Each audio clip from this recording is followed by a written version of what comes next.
Okay, so welcome. We have an icebreaker question for Janelle and Rosa first.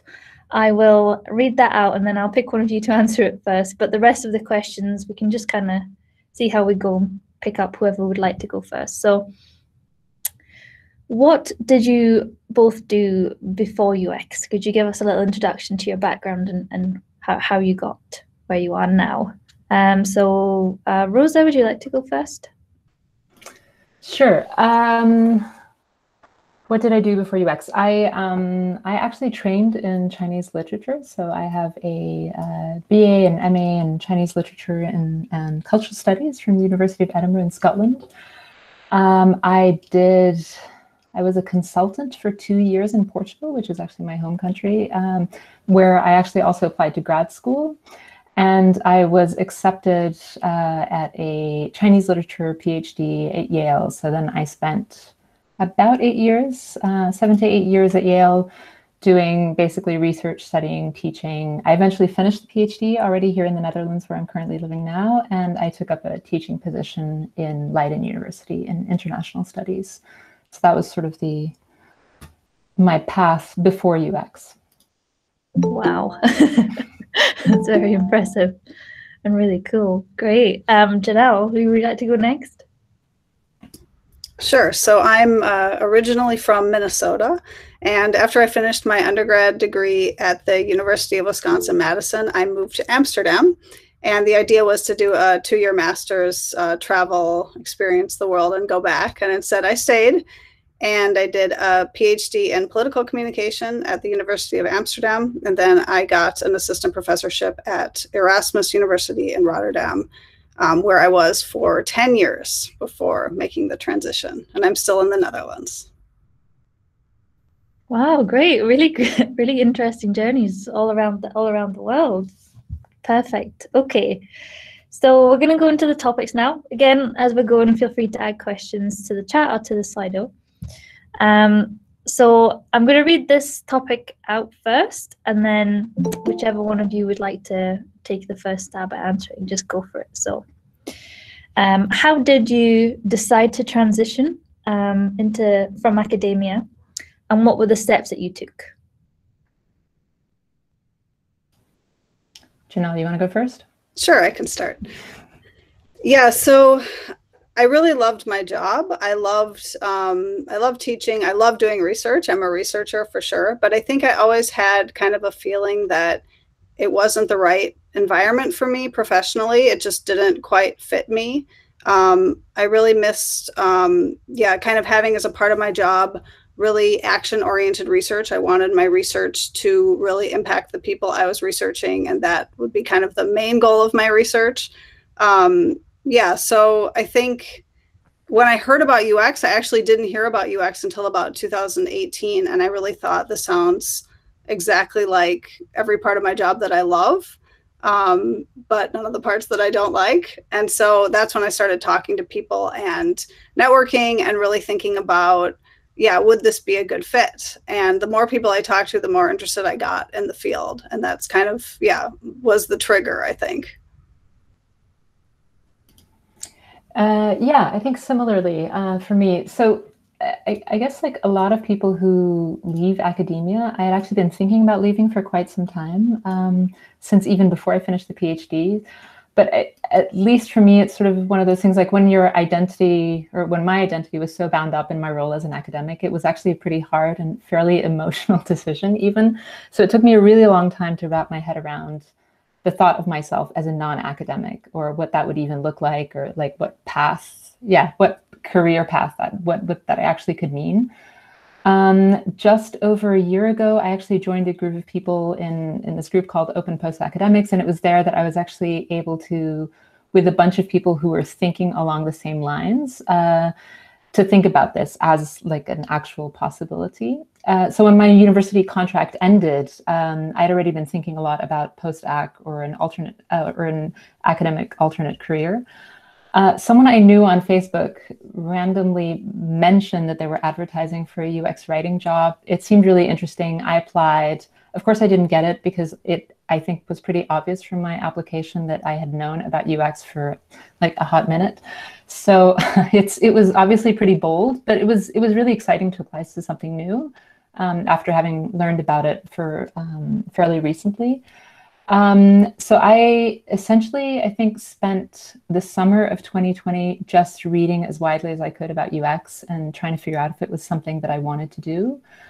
At the same time, it seemed more and more obvious to me that coming from a humanities background, unlike Janelle, who is more social sciences, right?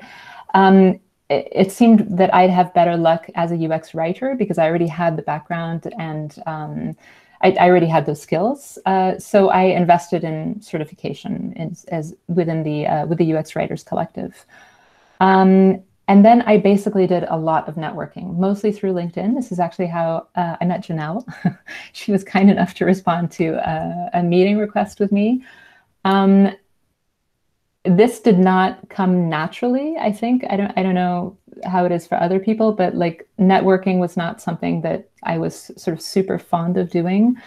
But I have to say it did actually get better. And I got better at it. And it was really important for me, actually more than any of the courses I took and more than anything else in terms of like actual preparation for UX, it was really important for me to get to know people and to try and figure out if the shift was feasible and like how it had worked out for them and ultimately, you know, how it could possibly work out for me.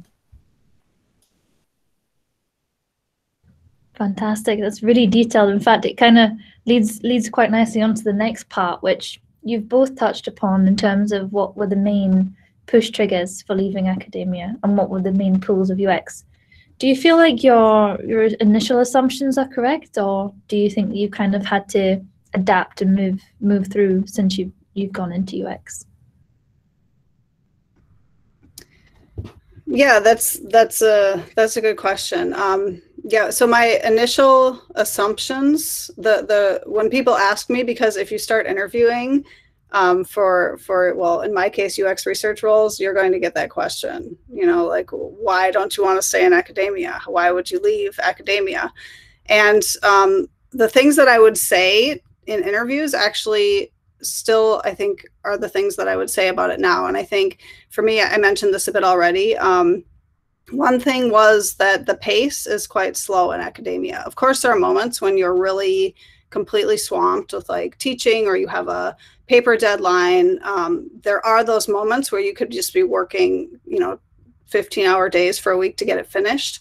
But then you wait, right? You wait for a year before your paper is published. The last research I was doing was on dating apps. I was actually one of the first people to publish on dating apps in particular. And it took an agonizing year for the article to come out. And it was just like, this is cutting edge. It was really hard for me to wait that long. And I thrive in an environment where it's like there are deadlines, there's, you know, things have to be done, a more fast-paced environment, because I knew how I felt. I felt more alive in those moments in my academic job, but they were more few and far between. It wasn't the everyday. So that was one thing. I really thought that I would do better in that environment, and that definitely is the case. I feel myself thriving in that environment much more than I did in academia. And the other thing is something that I already touched on was the sort of actionable insights part of things, the point that when you're doing research, you are doing research for someone who needs those insights to make a decision or, you know, to make a change. And that I absolutely love the challenge of that. We can come back to that a little bit later. We're going to be talking about that, but I love that aspect of the job. In academia, when I did political communication, I was reaching out to political organizations. I was doing research in the UK, so it was mostly there. And I loved that. I loved connecting with them, but that was in addition to my regular responsibilities. It wasn't really part of the package. It wasn't what I was evaluated on. And now that is the whole heart of my role. So I think those are the kind of the two main things that I suspected I would like that actually are the case. Yeah, for me, I think it's something similar. So I would definitely relate to the speed aspect that Janelle mentioned. when you leave academia and enter industry, like you really realize how slow everything. I mean, we know this as academics, but it really does hit home when you're doing something else.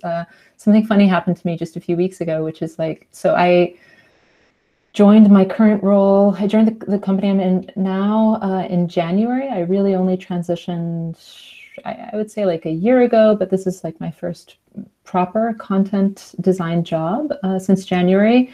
And just over a month ago, one of my very first publications came out. And so, I mean, the slowness of the pace of academia really is, it's so weird that I had already transitioned by the time this piece came out. So it was just this weird contrast, because we're, at least in the company I'm working in, we work in these 2-week sprints. And so everything, basically every 2 weeks, or actually even less, even more often than that, we push something new. There's like a new thing that the devs push, and it's on the app stores, and your work is there. And so it just felt really funny to see this piece that I had written basically 3 years before, that had been edited multiple times by all these different people. So anyway, the speed thing really makes sense to me. A push factor that was important to me personally also was, I think, the loneliness of scholarship. I really enjoyed the work that I was doing. I really enjoyed doing the PhD. I liked my colleagues, but it is, at least in the humanities, for me, it was a bit of a lonely path. And, you know, sort of working alone for days on end, and only very once in a while seeing colleagues at conferences. It just got a little bit too much. And I felt I really needed the sort of collective energy of a shared project that I could work on with a bunch of people, and just be around other human beings. So that was really, and that has definitely panned out. I'm around, even with COVID and everything being online, I'm like in meetings all the time, and we work together, and it's super collaborative. So that's also something that's really, that was a really big draw, and that has panned out. I think also another thing that I was looking for in terms of like pull factors for UX, I actually had this coach, like a career coach who I consulted with through this, through the Open Academics that I'd mentioned earlier. And she had told me that when I was like most stuck and like, oh, I don't know what to do and how to leave academia and what I could possibly do after. And she told me, okay, one way of thinking about this is not so much what you would like to do, but who are the people that you would like to work with. And over time, it became very clear to me that I really wanted to work with people who are curious, who are slightly geeky, who wanted to keep learning things, who just wanted to keep asking questions and knowing more. And that has happened very much in my current role. So everyone I work with is super kind and curious, and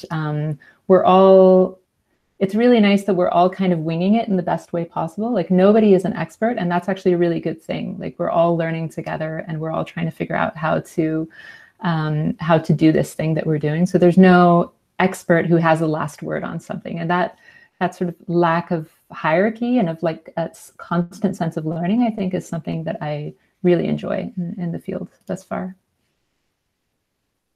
Great, really fantastic answers from both of you. Sounds like there's a lot of benefits, and they kind of have been backed up by your time in UX. So moving on to the next question, you've both touched on this a little bit, but I wondered if you could talk more about the types of roles that you did target, that you initially sort of went for and thought that were appropriate for you. Yeah, sure. Well, so I knew nothing about UX. I didn't even know what it meant, what it stood for, how the industry looked. I had no idea when I started. So I think the first thing for me was kind of trying to understand the difference between a UX researcher and a UX designer. In the Netherlands, I think UX research has really blown up in the last few years. But even just, a few years ago when I was starting to look, there would be a lot of advertising for UX designers, and it was kind of like the person who can do everything, right? And you also had to be a designer. And I thought, well, that's odd. I saw there were UX researchers, so where are the job vacancies? And how do you just focus on research? Because I'm not a designer. I'm not going to learn how to do that at this point in my life. I want to work with them, but I don't want to do that work myself.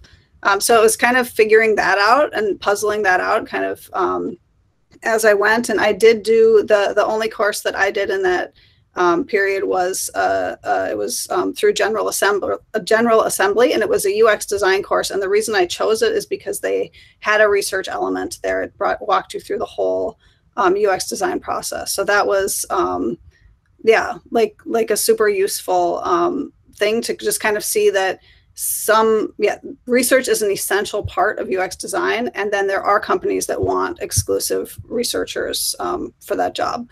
So then I started to realize, okay, for me, like as I transition out, I'm a researcher. That's my identity. That's how I'm going to sell myself. So I need to look for UX researcher jobs. That became pretty obvious to me, and it might sound elementary, but for me it was all new, and that's kind of how I targeted that. And I think it was pretty much that simple from the beginning. In the Netherlands, there are a lot of agencies that have had UX research roles, but they wanted native Dutch speakers. And they also really kind of balked at the academic background that I came with. So I got that question a lot, like, you don't have experience. So there was a lot of struggle there, but it was just like, apply for those jobs that really want research expertise, and then sell my research expertise. And we can also talk about that a little bit later. But that's really how my process went. And my experience is in the Netherlands, so it can be different elsewhere. But yeah, that's how I went about it. Yeah, for me, I also kind of knew nothing. And so it was difficult to even target roles, because I think initially I was just sort of shooting in all directions and trying to figure out. I think I was actually using the job search itself to figure out what I wanted to do. So every sort of cover letter that I wrote, or every time I rewrote my resume, I was trying to explore, like, okay, can I be this person that I'm proposing on paper, and does this sound right? And sometimes it wouldn't sound right, and I wouldn't actually send in the application. Sometimes it still wouldn't sound right, and I thought, okay, well, let's just try this. So it was very, I think it was very exploratory in the beginning. Like, it wasn't something where I knew exactly what I was doing, and exactly, like, I was targeting these specific roles. But I guess in general, again, because my background is in the humanities, I definitely felt more confident applying for content design, UX writing work than I did for research work. I guess I suspect that UXR roles are much more geared for people in the social sciences. That's what might make most sense. And because, and also I think the more, and I guess this would be different from what Janelle was saying. So the more I read about content design, the more I realized, like, oh, I would love to design with words. This sounds really cool to me. And I could still do research, like the supporting research for this, but research is not my primary role. So I could do it without having to specialize in it. So yeah, it wasn't a very targeted search, I would have to say. I'd have to admit. Great, thank you both. So now we kind of get into more of the practical questions, I suppose. So do you both have tips on how to prepare for the transition? We also have a question in the chat from Priscilla asking if you could mention some of the certifications that you obtained and that you might have found useful. You want to start with that, Rosa? I think that was directed at you. Oh, for me. Yeah. For the UX writing thing, I did the UX Writers Collective certification. There's a fundamentals course that they have that I found pretty good. Yeah, and I've been happy with it so far. To be honest, it was that course that landed me the job that I currently have. So I have nothing bad to say about the course. But I thought it was a really good overview of not only UX writing, but actually the industry. And towards the, I think like one of the last sections of the course, they also teach you how to structure a resume, how to do your portfolio. You come out of the course with a portfolio, a piece that you can add to your portfolio. So they teach you how to work with, or they encourage you to try working with Figma and how to work with different designers and researchers. So I thought that was actually, I thought it was a really good course. I'm not paid to say this or anything. That was really good. I didn't do something like that, but I did do University of Michigan Design and Research specialization on Coursera. It's very I thought it was pretty comprehensive, and I thought it was interesting to just get an overview of the entire field, even though they specifically didn't go into UX writing. Should we go on to tips? Do you want to go? Or?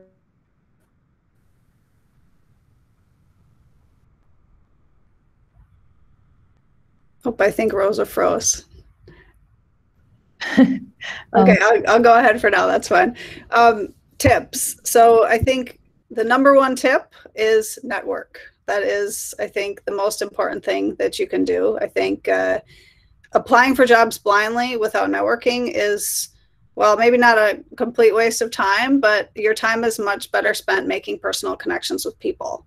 The first job that I got when I transitioned, I mean, the story went like I was looking for people in UX research. I checked my LinkedIn, contacts. Someone knew someone. I asked for an introduction.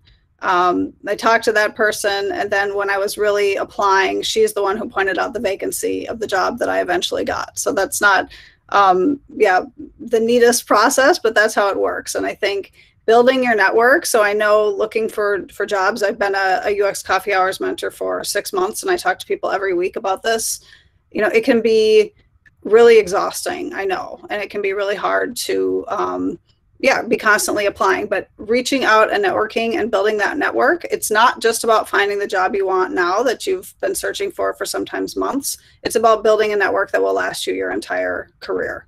So I think networking, I mean, I know it's tiring, especially if you're in a role in an academic job, in any kind of job, and you want to leave, but putting aside the time every week to talk to just one person that could be relevant is super important. And I think that will grow your network, and then they can lead you to other people, and you build it on LinkedIn, and you can comment on their content and really build that up.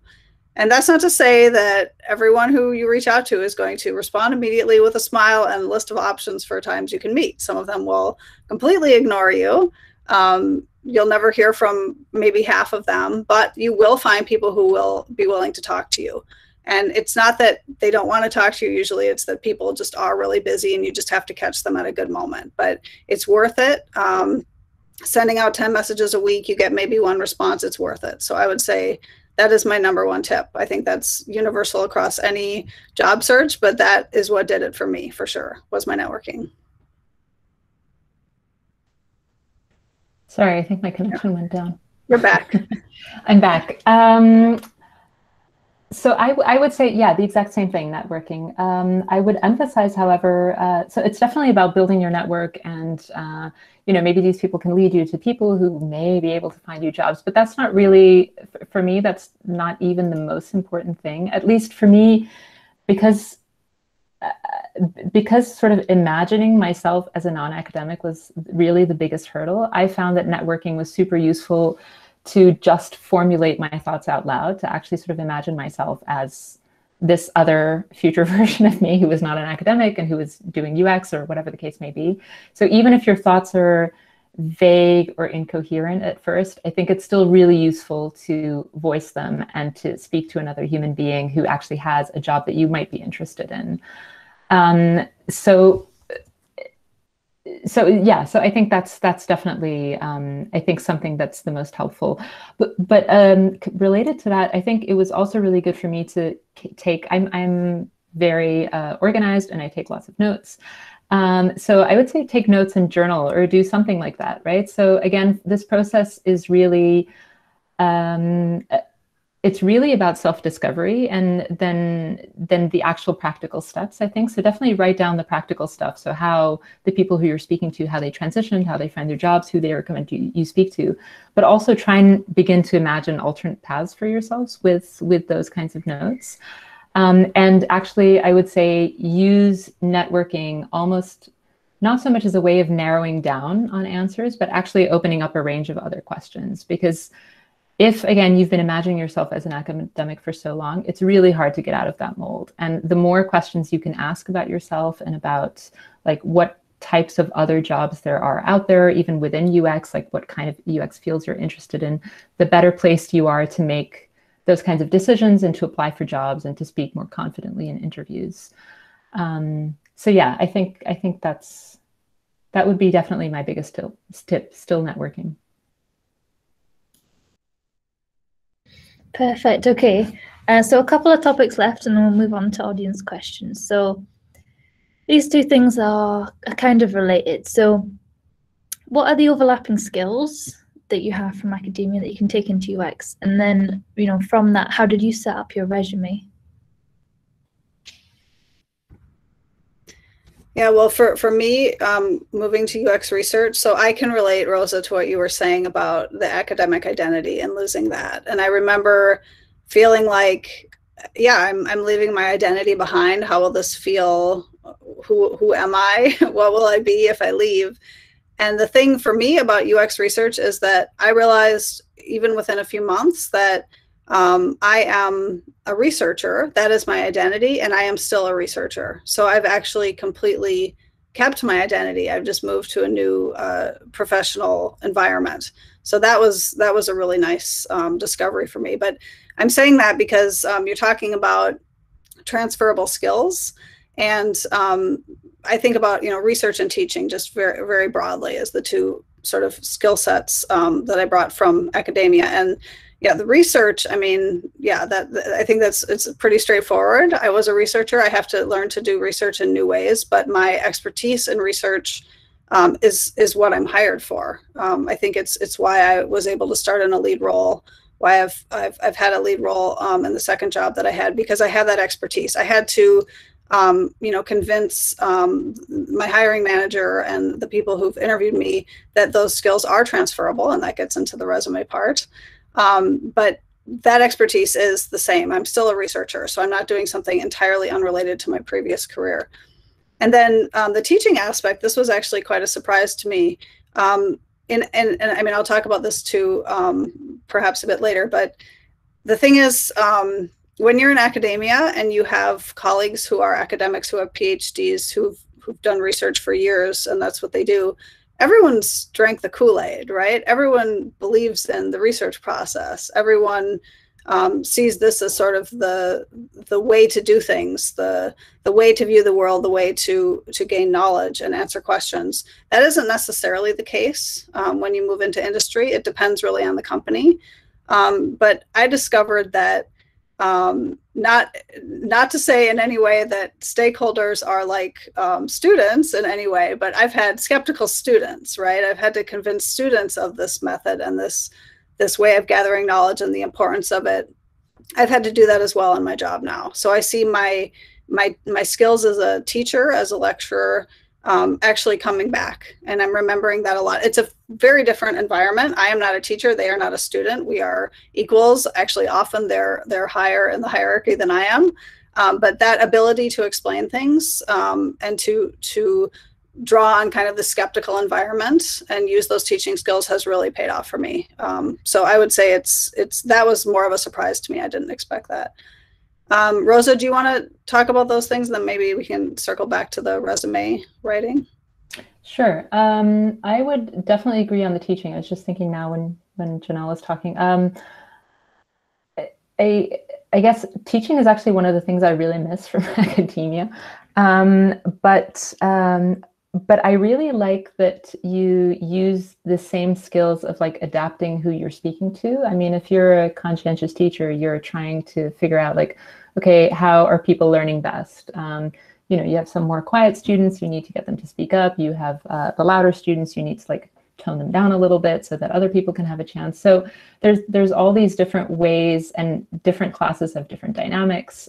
So you're always adapting the way you're speaking. And I definitely think that a lot of meetings that you have with stakeholders, again, are kind of like that, where you have people who have all different types of interests and agendas and understandings and levels of expertise.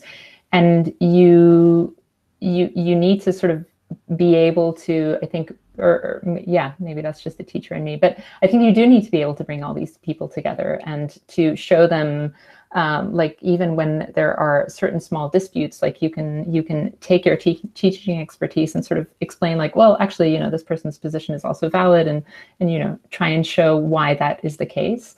So I think being the teacher in the room, or the educator, the person with an educating background in the room, is actually super useful in these large meetings. I think in terms of like other overlapping skills, yeah, definitely. I mean, for UX writing, it's a lot of just organizing information coherently. It's really writing and speaking to different audiences, again, with different knowledge backgrounds, knowing what's too much information. Crucially, also knowing the power of synthesis, like basically knowing when to not speak or not write. I still do a lot of research in my own work. So that's definitely a skill that I still use. It's maybe more, I mean, I do mainly semi-structured interviews and things like that in terms of research, and a lot of desk research. So that's definitely something that I think is totally applicable. Perfect. Thank you so much. So I have one quick topic left, and I've got some really good questions, so we can dive into them. So just sort of like, maybe just give us a quick overview of what the main challenges were. So we talked a little bit about what the pushes and the pulls were and all the benefits, but what are the kind of, I know, Janelle, you touched upon stakeholder management and things. What are the main challenges that you're having to deal with now that you're into UX? Yeah, I think that's the thing, is stakeholder management. So fancy term, didn't know that term either when I was in academia. I think as an academic, you do research, right? You put together, you do a research project, you write a research paper, and you have peer reviewers, experts in the field judging that, and then you're published, right? And if you do it well, I mean, you eventually learn the formula, and yes, there's always some difficult reviewers, but you get it through, and that's basically how you earn your living, is doing research and writing. It isn't, let's say, the main goal in doing UX research isn't to just do a beautifully crafted research project. You can do that, but it actually isn't going to count for anything if you don't connect with what your stakeholders need and what they're expecting. So if someone asks you, if you have a product manager who asks you to do a particular research project and you don't align with them well from the beginning, so their expectations aren't, let's say, in line with what you do, you're going to have a big problem, because they might not use your research at all. They might disregard it, or they might ask you to change something. So that stakeholder management, even in the process of just a research project, is really essential, is talking to people. And it's like this sort of constantly moving challenge to put together a project in UX research, in the UX research world. In academia, like Rosa said, it was, for me as well, often quite solitary, the process. So there would be some feedback here and there from my colleagues as I put things together, but this is dynamic and fast moving, and it's constantly connecting with stakeholders. What do you need? How can we work better next time? Doing retros, figuring out what went well, what didn't, what can we improve for next time? So, and I actually love that part of the job, but it is a huge part of the job. Since I've been in lead roles, I haven't been actually doing the research that much myself. I've been more hovering around the research and doing parts of the research, but a huge part of my job is talking to people, making sure that we are meeting their expectations, that we're building a trusting relationship between research and whoever the stakeholders are. So I think that's my big takeaway so far. Yeah, I'd agree. Definitely stakeholder management. Everything Janelle said, I would agree with. I think personally how that translates for me a little bit was letting go of my own perfectionism. Again, because things are so slow in academia, and because maybe there's less, or at least for me, there was less feedback than there is now. I think I had the tendency of holding on to my own stuff a little bit too much, and you just can't do that, right? In industry, when you're working 2-week sprints or or however long these sprints are going to be, you need to let go of things, and you need to understand that you will be iterating upon this thing. And that's actually, once you get the hang of it, and I'm not sure I have yet, it's still a bit of a struggle for me to let go of things that I don't find to be, 110% perfect. But you do start getting the hang of it, and it does become liberating, I think, as time goes by, that you realize, like, okay, it doesn't have to be, like, the aim of this thing is not to create the final word on this particular product. You're not writing a 300-page dissertation on this thing and you will be, the expert in the field. That's not the point. The point is to do something for your customer. The point is ultimately to make money for the organization. The point is to align with stakeholders, all these things, right? So letting go of that perfectionism that I think was a big, or is still, I think, a big part of the way I work, is something that's been hard and definitely challenging. The other thing I'd say that was challenging, and this I think I feel better with now, is learning the lingo. So again, not knowing, like, the term stakeholder management, I had no idea what that meant. And just like small habits that people have, like everybody shares their screen all the time, which was something that was really, really weird to me. So you'd be in meetings and people would randomly say, like, hey, just share your screen. And so if were like me and not used to that, you quickly learn to, like, keep your desktop in tip-top shape, so you can always share your screen with everybody. So I mean, just like weird little, I guess, cultural things like that I found comical in my transition. Great. Okay, let's jump into the questions with the remaining time. So there are quite a few similar questions around, obviously, with research and sometimes with writing as well. I imagine a lot of people are asking for portfolios. So how do you actually present your academic research to the industry audience, especially, if some of that work is not necessarily tech related? I think that's a very large question, maybe a bit difficult, but if you have any insights on how you prepared that. Yeah, it's a really good question. I spent a couple hours with a friend of mine who's high up in industry, who hires people all the time, and she really ripped apart my academic CV and said, let's rethink this. So she didn't know about the UX research world, but she basically listened to me explain what I knew about it, and she had me rewrite everything I had ever done into the language of UX research. So I think that's the number one tip is, Rosa commented on this as well, it's learn the language of the industry you want to get into. A hiring manager, and I can speak from experience because I did this all of last year, hiring people, a hiring manager is not there to translate your academic work into the UX world. You need to do that for them. And that's also a really big indication that you are committed to the change. So learn the lingo and use the words that are used in UX research and not in academia. One little funny example of this, which isn't very profound, is, like, we always said quantitative and qualitative in academia, and they say quant and qual in UX. And it's just, I thought, quant, I mean, who says that? I never heard that before, but those are the sort of things you have to start, using these terms without sort of putting in them in quotation marks when you say them. You have to say them seriously and speak the language. So I think that's the number one thing, is using the right language. And I do see some people too in the chat talking about how they're hesitating to call their previous experience UX research. And I would just challenge you to say, why are you hesitating? Call it user research if you can translate it into something that resembles user research. I didn't have such a hard time with this because of the industry that the academic background that I came from. So my last research was, I was basically doing research on dating app users and using very similar methods to the methods that are used in UX research. So it wasn't too hard for me to translate it. I just called it user experience research on my resume. And you could dig in and see that it was done at a university, but it was still research. So I think if you can find a convincing story to say, sure, this wasn't for a company, but I did this research, I used the same methods, I had similar outcomes. The difference is that maybe I wasn't able to actually influence the product or have direct contact with product managers.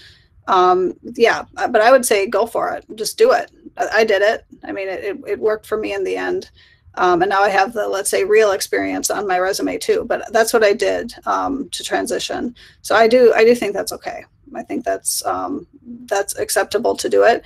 The one thing that I think could get you, let's say in an interview, and this also happened with me, is that hiring managers really want to see what happened with your research. So it comes back to that actionable outcome. So even if you can, like I said, show that you're an expert in research methods, show that you can write up a nice report, show that you can come up with, coherent themes. Well, what happened? What was the outcome? And if you don't work for a company, it's hard to show that. So then I would say, if you can get, volunteer experience or find a way to show an impact, and that can be, that's hard to get into now in detail, but that can really help. So my example was when I interviewed for my first role, my only case studies were academic case studies. And my hiring manager was really saying, well, you need to show, what came out of it. What was the outcome of this research? And I just said, look, here's a screenshot of my journal article, because this is what we have to do in academia. That is our output, is a journal article. It's not a design. It's not an innovation. It's a journal article. And that actually does count for something, right? It's not the same output that they're used to, but it is an output. And I showed that I succeeded in my output because I published the article. So it's a bit of being brave and putting yourself, like Rosa said too, I really like that, like putting yourself into this identity that you don't have yet. Like, how are you going to be talking in a year if you already have a role in UX? You're going to be doing this. So do it from the beginning and it will help you get there. Yeah, I don't think I have too much to add. I would definitely agree that it is the role of the person transitioning to do all that translation work, right? To actually explain. Okay, so this is something that I think comes up a lot when I speak to people in academia who are thinking of leaving, is we are all, or many of us, that's not all, but many of us are surrounded by people with PhDs. So having a PhD is a normal thing for us, and having a PhD is not a normal thing for everybody else, right? And I think when you're transitioning, you also need to translate what it is that you've been doing in a PhD for all these years, and what it is that the research looks like, and what it is the teaching looks like. And if you have if you're studying as part of your PhD, like I had this whole curricular part that I had to follow, what does that actually look like? So you really need to translate as much of that might be relevant to your hiring manager as possible. In my case, it wasn't so much the impact of the work in terms of writing. It was the more important thing, I think, for something like content design and UX writing would be that you are able to write for different types of audiences. So I really tried to focus on, yes, I write for my students when I create a course materials. I write for, I'm writing for fellow academics when I'm doing journal articles. I write my PhD thesis. I did some non-academic writing that I also included. So there are all these ways that you can show sort of a variety of, not so much a variety of skills, but like how your skills are adaptable to a variety of situations that I think, I guess that's like hard for me to say specifically without knowing a particular case, but for me it worked with the kind of writing that I'd done. And I guess it's like Janelle was saying, right? If you can find a way of translating something into UX research, you can also find a way of translating other writing that you've done into content design, and say, you may have to sort of stretch it a little bit and try and think like, okay, how can I make this fit? But again, by sort of looking back on your career and the stuff that you've done in the past and translating that, you're actually doing really good work for an interview, because that's going to be the kind of justifications that you'll have to give. The other thing is, again, going back to UX Writers Collective or like whatever other course you do, a lot of these content design courses, you'll come out of it with you'll have to tackle a final project. So there's like a piece that you can use for your portfolio. That's what I did. It's not you know, it's not amazing. It's pretty basic. It's like done with my very basic Figma skills. But I think it shows if you have something like that out there, it doesn't have to be public on a website. You can keep it behind a password, or you can do it as a PDF. But that shows that you're willing to learn, even if you're interested in just UX writing and not design. It shows that you're willing to learn the tools and the language, and that you're willing, again, to do this translation for the hiring manager. There's a question here that kind of follows on, Rosa, from what you were saying with PhDs. You know, if you're in academia, you're kind of surrounded by people with PhDs, but in the kind of more business side of the world, it's a little bit more rare. So the question is, did you start with an entry-level position, or did having a PhD degree help you to negotiate a better deal? Like, is there any impact there when you're transitioning? Go ahead, Janelle. Sure. Yeah, I've had this question a lot too from my mentees, and I think in my situation it was a bit different because I had 10 years of experience as an assistant professor as well. So I do think I have a former colleague who's in this call right now who I really encourage to say, you know, you do not have 0 years of experience as a UX researcher if you have a PhD. I mean, this is really kind of a hot topic because there will be people that say this doesn't count. You need to have UX research experience for the research experience to count. I don't agree with that, but I do think that, yeah, like we were talking about before, translating those skills, that's super important. But you are bringing in your research skill to the job. So I would say if you can sell it, if you're willing to, you know, be confident and sell it that way, you have 5 years experience or you have 4 years experience of research. Sure, why not? I mean, you might as well. I haven't encouraged people to, let's say, do internships, or I think there's this role that's more common in the US called like associate UX researcher or something like that, if you have a PhD, because the thing is you have worked. I mean, that's easier to say in Europe because PhDs in Europe are considered working time, whereas in the US it's more considered a student time, but it is part of your professional development. So I think, yeah, I think I would say go for it. For me, like I said, I had 10 years of experience past the PhD. So I think that helped me in starting in a lead role. I think, but I think that had something to do with it, but that isn't to say you can't. You just need to go for the highest role you can find. Just keep trying and keep, you know, come back and ask for feedback on how you interviewed, what you need to improve. But if you can sell it, I think for sure you could at least start in a like a career level role. Yeah, I would second that. I think it really does depend on how you sell it and how confident you are. And I think it's also, like for me, it was very much confidence that I've slowly come to gain on the job. And so I was not technically hired as content lead, but very soon after became content lead. Of course, this really changes.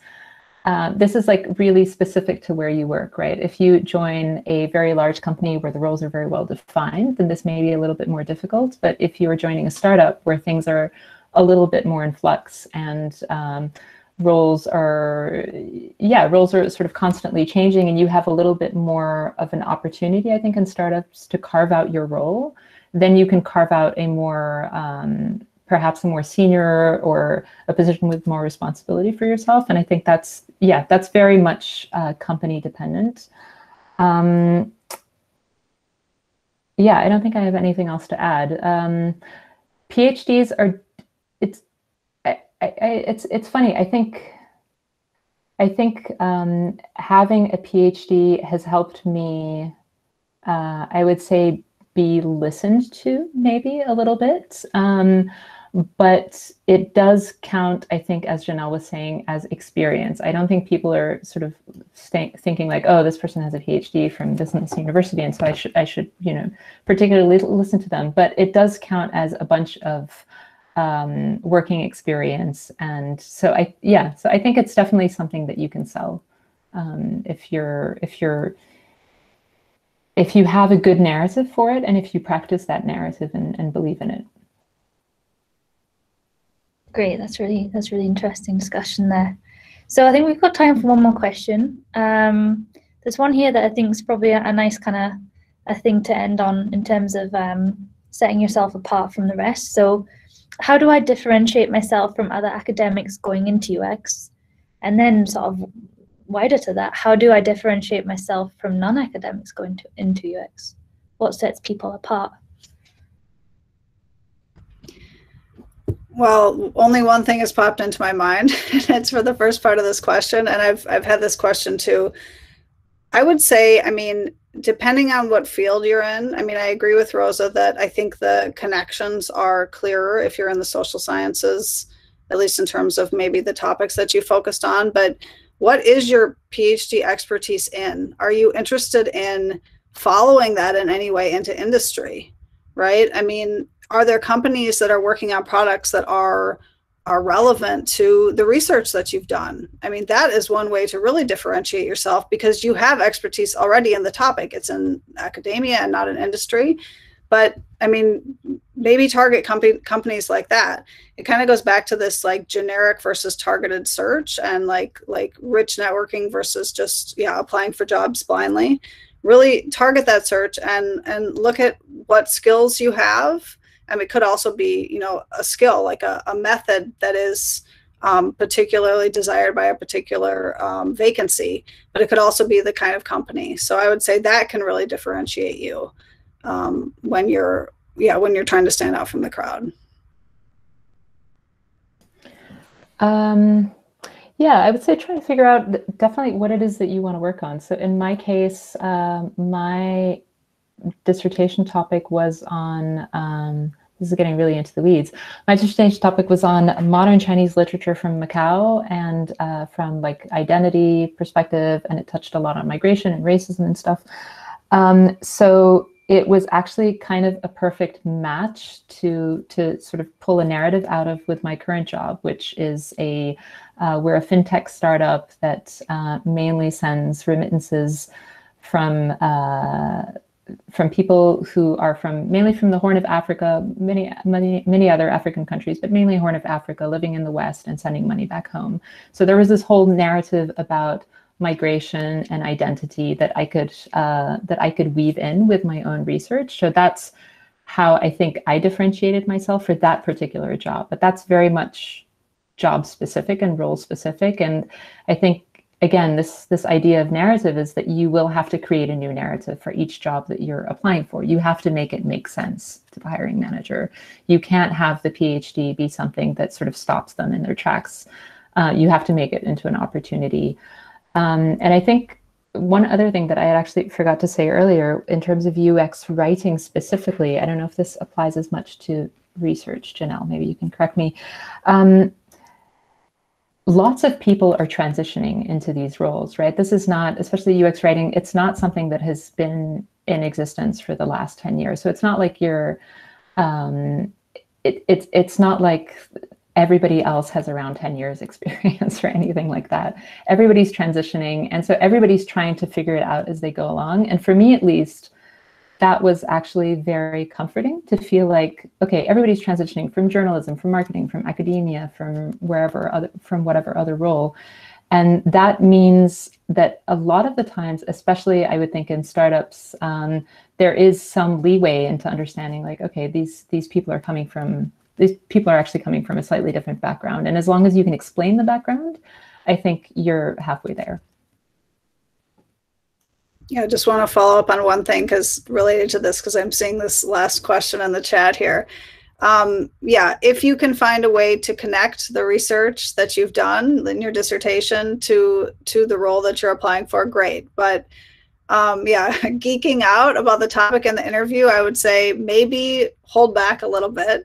The main advice I have here is just always remember that when you're applying for a job, they are not so interested in your transition or your background, except that how it relates to the job that they want to potentially hire you for. So if you can connect the research that you've done, the insights that you have to that job in particular, and how those insights could help you do that job, and that makes you the best candidate, then go for it.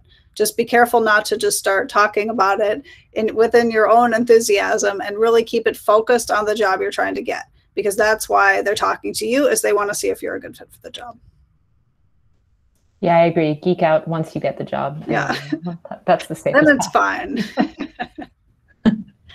Well, unfortunately, we're out of time. I feel like we could go on for hours and hours. Thank you so much, Janelle and Rosa. Really insightful and also really motivating stuff that we're hearing. So, yeah, and thank you again to all the audience questions. Some really, really thoughtful questions there. So, yeah, enjoy the rest of your day wherever you are. And I'm going to stop the recording now. And thank you.